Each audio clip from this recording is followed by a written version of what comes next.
Xerox that took a little time, but the first and the second respondents are now present in court.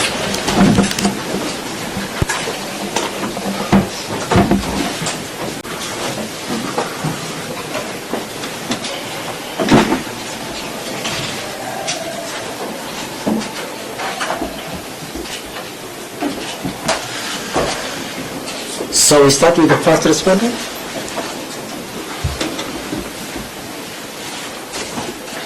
He can...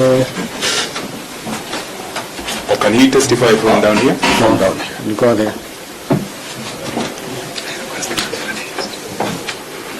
You said you want to sit down.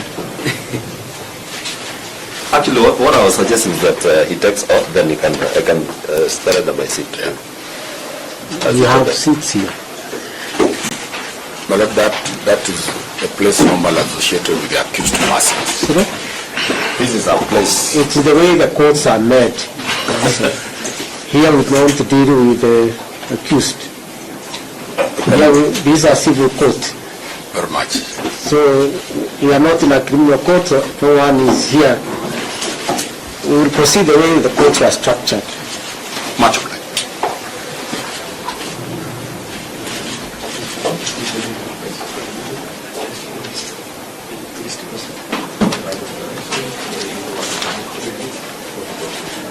I swear in the name of the Almighty God I swear in the name of the Almighty God that the evidence I shall give